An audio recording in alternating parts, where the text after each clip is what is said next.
I'd like to thank everyone who's here today. We do have a few more moments, so we can go down the line and people can add a few more thoughts. We have approximately 13 minutes more. I just wanted to say real quick, I forgot to introduce myself at the beginning. My name is Jennifer Hogg. I served in the New York Army National Guard and HHC of the 152nd Engineers out of Buffalo, New York. I also just wanted to add that you can see here that what is official policy isn't always exactly what the reality is. And it's a training ground for all the testimony that you're going to hear this weekend here at Winter Soldier, that policy doesn't always translate into reality. And unfortunately, the training ground that we're talking about on this panel is being carried out on the minds and bodies of our service members, and that's unacceptable. The connections that we're talking about here, go between each of the testimony here. The connections are there. They don't need to be drawn. They just need to have ourselves open our eyes and look at them. Thank you.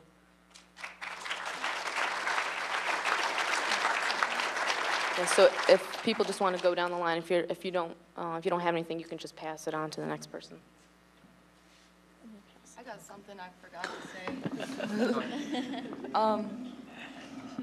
This is all so important, not just because what happens to people in the military. It's important. Think about Abu Ghraib. The reason those women and men and teenage boys were treated that way, that's stuff we don't hear about in the media.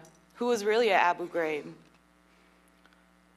I mean, think about the way sexual objectification can manifest itself. And that's what's happening in Iraq to Iraqis.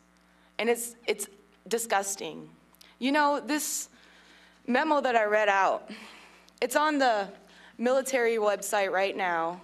I'm looking at it. It says that it expires June 2007. It's got all these weird stamps on it. It's like the most ridiculous document I've ever seen in my life.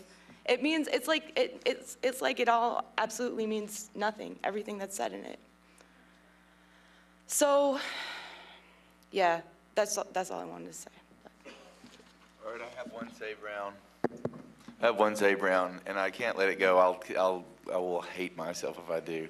And I'm not calling my sister out down there, but the point I was trying to make, and I feel like I did a poor job with my testimony because I have so much to say around this issue. But when she started to cry and she said, "I hate to be the girl," that on this panel, that it infuses our thoughts in ways that it just goes unnoticed.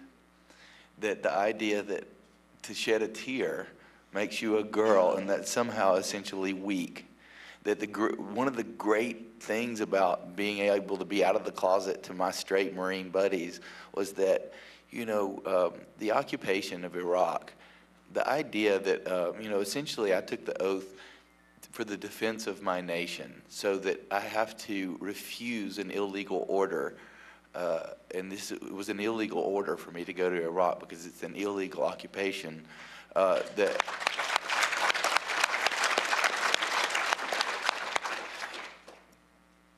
if we can, like the golden rule, if we could put ourselves in those positions, the way that we dehumanize men is to say that they would be like women, so that at the center of homophobia is misogyny, and at the center of war is that whole gender paradigm. And I wish I could articulate it better, but I just wanted to give it one more shot. All right.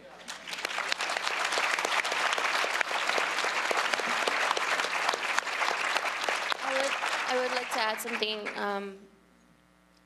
He's totally right, like I was trying so hard to just, not, because you think about this, gender and sexism and stuff, and you're like thinking, women are going to go up there and they're going to cry. Well, that's what I was thinking. And then I come up here and I cry. And how freaking ironic, So he's correct in that, I didn't want to come up here and I didn't want to be like all emotional. And I think a lot of times for those that have been harassed and those that have been, verbally abused, it seems to me that the people around us, that's what they use to define us. Like they look at us and they're like, oh, so you're the broken one, huh? You're the one that got assaulted. And I think honestly. I mean, that's a load of you-know-what. So I don't want to walk out of this panel and, have you guys look at me like, oh, she's the one. You know what I mean? I don't want that at all. So don't let that define who we are on this panel. It's an experience that happened to us. It's our story, and it's, it's our personal story, and you can't take that away from us, so don't judge us for it, I think. That's all.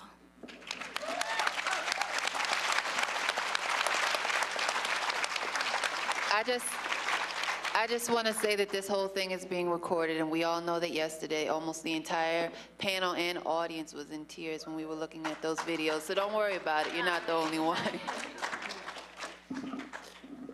My name is Joe Wheeler. I served with the 240th Forward Surgical Team in Iraq. We were attached to the 4th Infantry Division during the first year of the occupation of Iraq. And I just want to say thank you to my fellow testifiers here who are on stage with me, but also to all the people that have spoken so far.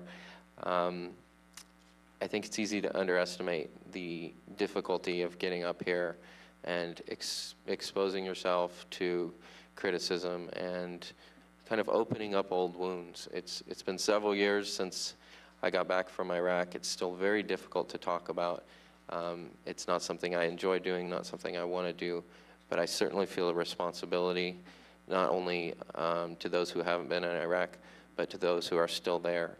I felt very frustrated when I was in the Army by my inability to speak out. If I had said what I had on my mind, I would have been court-martialed. And to have this opportunity is not only a privilege, but it's really a wonderful thing, and I'm really glad that I'm shoulder to shoulder with so many incredible people. Thank you.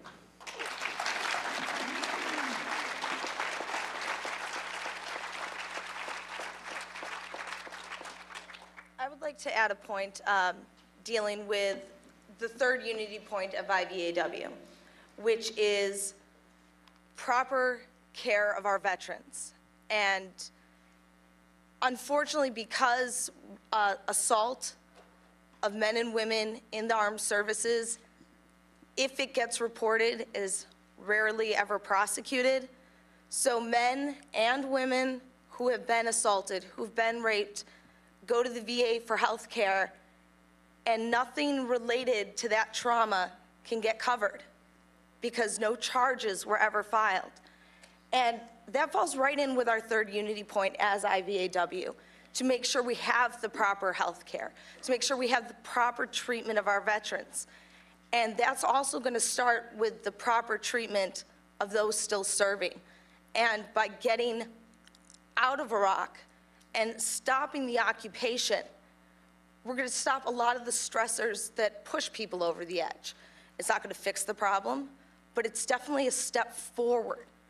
So this panel is extremely important to what we want to do, which is ending the occupation and bringing strength to our veterans and proper health care.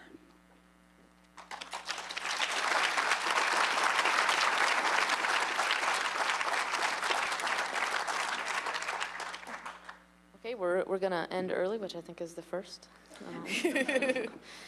So I do want to acknowledge, lastly, anyone who is either here or not here who did want to be on the panel but does not either feel comfortable or ready due to legal repercussions or intimidation that they feel due to the, the system of the VA or the system of being looked at, as Wendy said, as being broken.